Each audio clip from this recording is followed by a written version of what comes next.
Hello دوستو، السلام علیکم۔ میں ہوں ابیب اور آپ دیکھ رہے ہیں ابیب اردو سٹوریز۔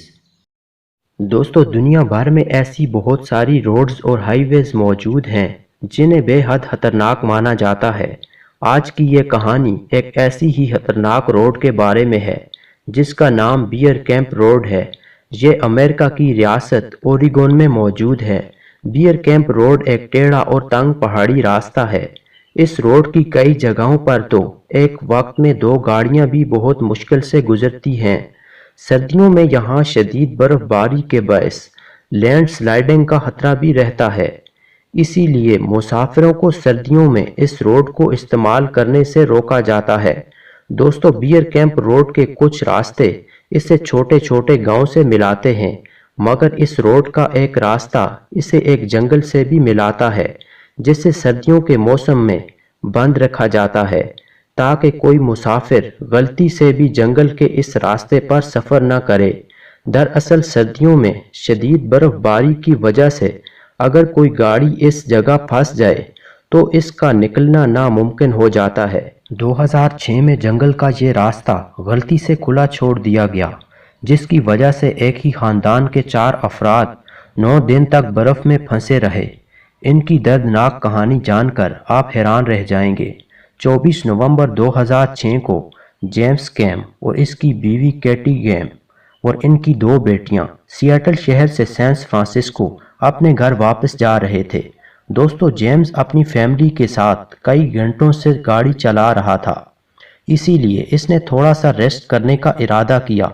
کچھ دیر آرام کرنے کے بعد انہوں نے ایک ہوٹل میں رات 8 بجے تک کے لیے ایک کمرہ کرائے پر لے لیا۔ آرام کرنے کے بعد جیمز کی فیملی ایک بار پھر سفر کے لیے تیار ہو گئے، لیکن دوستو جیمز سے ایک غلطی ہوگی۔ یہ آدمی کئی گھنٹوں تک ایک غلط راستے پر گاڑی ڈرائیو کرتا رہا۔ کافی دیر کے بعد اس کی بیوی نے اس سے کہا کہ مجھے لگ رہا ہے کہ ہم غلط راستے پر سفر کر رہے ہیں۔ جیمز نے اسے تسلی دی کہ سب صحیح ہے اور ہم کچھ ہی دیر میں ہائی وے تک پہنچ جائیں گے۔ دوستو، اس دن برف باری کی وجہ سے موسم بہت خراب تھا، اسی لیے انہوں نے واپس جانے کے بجائے آگے بڑھنے کا فیصلہ کیا اور یہی ان کی غلطی تھی۔ یہ غلط راستہ انہیں اس جگہ پر لے آیا جس کا یہ تصور بھی نہیں کر سکتے تھے۔ دوستو، جیمز غلطی سے بیئر کیمپ روڈ کے اسی جنگل میں پہنچ گیا جہاں سے نکلنا مشکل ہوتا ہے۔ یہ لوگ بہت زیادہ پریشان تھے کہ اب کیا کیا جائے۔ برف باری تیز ہوتی جا رہی تھی اور مجبوراً رات انہوں نے اسی جنگل میں گزارنے کا فیصلہ کیا۔ لیکن دوستو، صبح ہونے پر یہ ایک اور مصیبت میں پھنس گئے۔ رات بھر کی شدید برف باری سے جیمز کی گاڑی اب برف میں پھنس چکی تھی۔ اب نہ تو یہ لوگ آگے جا سکتے تھے اور نہ ہی واپس۔ دوستو، جیمز کے موبائل کے سگنلز بھی اس جنگل میں بند ہو گئے۔ جیمز اور اس کی بیوی اپنی چھوٹی بچیوں کی وجہ سے بھی بہت پریشان تھے۔ انہیں بس اب کسی کی مدد کی امید تھی کہ شاید کوئی یہاں سے گزرے اور انہیں اس مشکل سے باہر نکالے۔ پورا دن گزر گیا لیکن انہیں کوئی مدد نہیں مل سکی اور جیمز اور اس کی فیملی کو دوسری رات بھی اسی جنگل میں گزارنی پڑی۔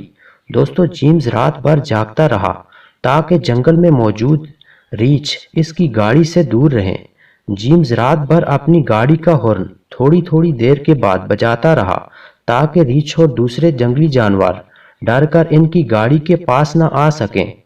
ایک اچھی بات یہ تھی کہ ان کے پاس کھانے پینے کا سامان ابھی موجود تھا، لیکن دیکھتے ہی دیکھتے 4 دن گزر گئے اور ان کے پاس کھانے پینے کا سامان بھی ختم ہونے لگا۔ جیمز اور اس کی فیملی کو ٹھنڈ کا سامنا کرنا بھی پڑ رہا تھا کیونکہ گاڑی سے باہر شدید برف باری ہو رہی تھی۔ دوستو، دن پر دن گزرتے گئے اور ان کو اس جنگل میں پھنسے ہوئے اب 8 دن گزر چکے تھے، مگر ان کو کوئی مدد نہیں مل سکی۔ مجبوراً جیمز کو اپنی گاڑی کے چاروں ٹائرز کو نکال کر ان کو آگ لگانی پڑی تاکہ اس آگ سے نکلنے والے دھوئیں کو دیکھ کر شاید کوئی ان کی مدد کو آ جائے۔ دوستو، جیمز کا باپ بہت امیر آدمی تھا۔ جب جیمز گھر نہیں پہنچا تو اس نے 25 لوگوں کی ایک ٹیم تیار کروائی اور اپنے بیٹے اور اس کی فیملی کی تلاش شروع کر دی۔ پولیس کی مدد سے جیمز کی آخری لوکیشن کا پتہ چلایا گیا جو بیئر کیمپ روڈ کے پاس تھی۔ جیمز اس بات سے بالکل انجان تھا کہ اس کا باپ اس کو تلاش کرنے میں اپنا پورا زور لگا رہا ہے۔